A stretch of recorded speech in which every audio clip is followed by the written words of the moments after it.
Hey Cyrus. So, first off, the BP rifle. What I ended up finding out is that this thing up here that we weren't quite sure about is actually how it gets picked up. So, on component begin overlap. So, when another actor, which in this case is the first person character, collides with the sphere collision, that sphere collision is actually the gun itself, so it's the ball, so that's what it collides with. And then on overlap goes into here, casts it, blah blah blah, gets this stuff, it attaches it to the grip point, so it actually goes and grabs the socket name grip point. And I guess we can change a socket point and we can attach it to whatever we like to on the character itself, and then that takes this event down here and binds it to on use item. So all of this down here does the spawn object and shoot it in a specific direction and stuff like that. Now it spawns this BP first person projectile, which is here, and this is a different blueprint that specifically has the balls that get shot out. So these balls have a collision component so that it can hit the cubes and stuff, and it also has a projectile movement, which the projectile we can actually choose to do a different speed. So like if I wanted to, I can set these to, let's say, like 200 instead of 2000, and then it'll go a lot slower. But if we look at the event graph, whenever it hits another component, I added the supply damage stuff, don't worry about that. But whenever it hits another component, which in this case is the blocks, then it adds impulse. Impulse is just physics, so it just adds physics at that location. If that object is simulating physics, then it would do the impulse. So this is how it actually gets shot out. The projectile movement is what it actually does beforehand. But anytime that it hits any object, it'll run this event right here, go into the physics simulating, blah, blah, blah, and then run that impulse, and then it would destroy itself. So I removed that destroy option, so now when it hits one of the blocks, it doesn't destroy itself. And in here is the first person character.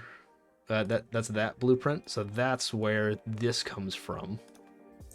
So this bind event to on use item, that's where this comes from.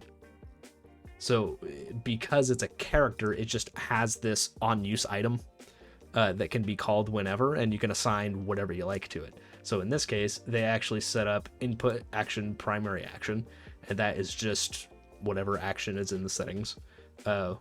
In this case, left mouse.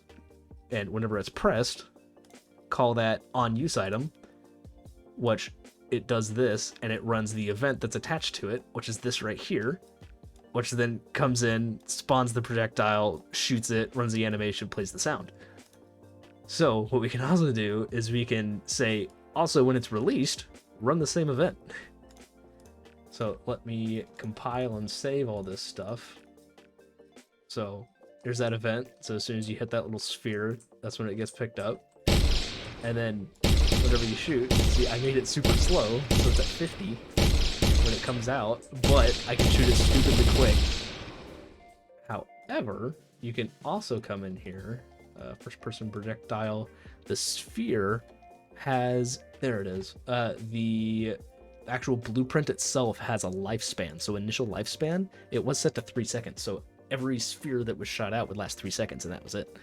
Whereas the initial lifespan, I just set it to 0, and now they just stay there forever until something happens. So let me up the speed on this sucker again.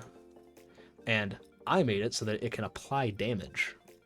So apply damage is just a function that it has where you can call on any other actor a damage event. So there's just, if you go in here and you type in damage, there's event any damage, point damage, radial damage.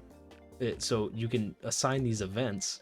So here's the event that I pulled, event any damage. So anytime that it hits an object that is simulating physics, it does the impulse and it applies damage. So the apply damage comes over here to this blueprint, which just contains the cube that I added in there.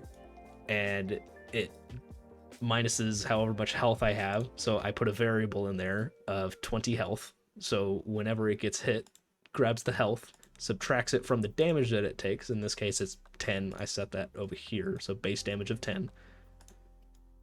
And then clamp, all it does is it makes it so that it can't go below 0 or above 20. And then sets that back into health. And then it checks, hey, is that health equal to 0? If it's true, destroy the actor. And it's targeting itself. So it destroys the cube. It destroys the actor of itself. So I have 1 cube in there with this blueprint. And if we go in there with the now much faster gun, and I shoot it twice, it disappears. However, if we also just come in here and we shoot everything else, we can shoot very, very quickly. And we can just have so much fun.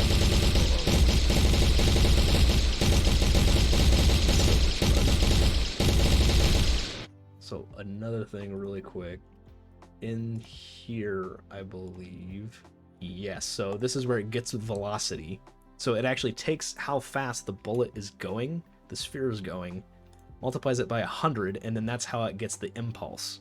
So we can actually take this and set it up to say 5,000, pile that, save it, run it, and now whenever we hit a sphere, it has an impulse of times 5,000 of what the actual bullet is going. So when I hit it, well, that one just disappears, but when I hit it, poof, it just disappears because it's going so quick. So, it's going so fast that they just phase out of existence. It's so good.